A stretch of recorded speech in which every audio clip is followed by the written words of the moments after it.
Flora একটি তরল জাতীয় বহুগুণ সম্পন্ন পণ্য যা ব্যবহারে একদিকে গাছের শিকড় পাতা ও কাণ্ডের খাদ্য সঞ্চয়ের ক্ষমতা বাড়ে, অপরদিকে উদ্ভিদের ফুল ও ফলের ফলন বৃদ্ধি হয়। ফ্লোরা কোনোভাবেই সরাসরি কীটপতঙ্গ ধ্বংস করে না, তবে এটি ব্যবহারে গাছ শক্তিশালী হয়ে ওঠে, যার ফলে গাছের রোগ প্রতিরোধ ক্ষমতা বেড়ে যায়।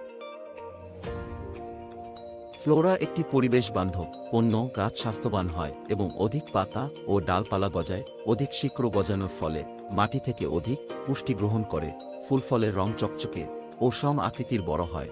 সর্বোপরি ফলন বৃদ্ধি পায় 20 থেকে 30% পর্যন্ত। পানিতে সহজে মিশে যাওয়ার উপযোগী এ পণ্যটি ব্যবহারে বিভিন্ন ফসলে বিভিন্ন রকম সুবিধা বা উপকারিতা পাওয়া গেলেও ফ্লোরার মূল কাজ হল ফলন বর্ধক হিসেবে কাজ করা। ফসল ভেদে ফ্লোরা ব্যবহারে 20 থেকে 30% পর্যন্ত নিশ্চিত ফলন বৃদ্ধি হয়, যা কৃষক পর্যায়ে প্রমাণিত এবং সর্বজন স্বীকৃত।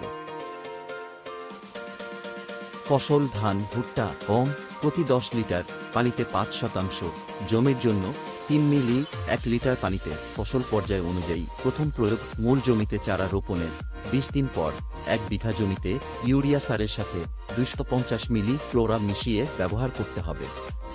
দ্বিতীয়ত প্রয়োগ প্রথম প্রয়োগের 20 দিন পর, তৃতীয় প্রয়োগ দ্বিতীয়ত প্রয়োগের 20 দিন পর। মিশ্রণ এবং স্প্রে করার সেরা উপায় পানির সাথে মিশিয়ে স্প্রে করুন।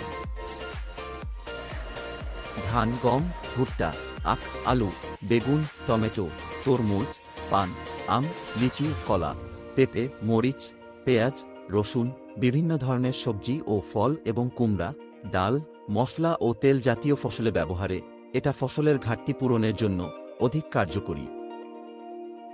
প্রতি 10 লিটার পানিতে 5% জমির জন্য 2.5 মিলি প্রতি লিটার পানি। ফসল পর্যায় অনুযায়ী প্রথম প্রয়োগ রোপণের 25 দিন পর, দ্বিতীয়ত প্রয়োগ প্রথম প্রয়োগের 20 দিন পর, তৃতীয় প্রয়োগ দ্বিতীয়ত প্রয়োগের 20 দিন পর। মিশ্রণ এবং স্প্রে করার সেরা উপায় পানির সাথে মিশিয়ে স্প্রে করুন। আজ এ পর্যন্তই।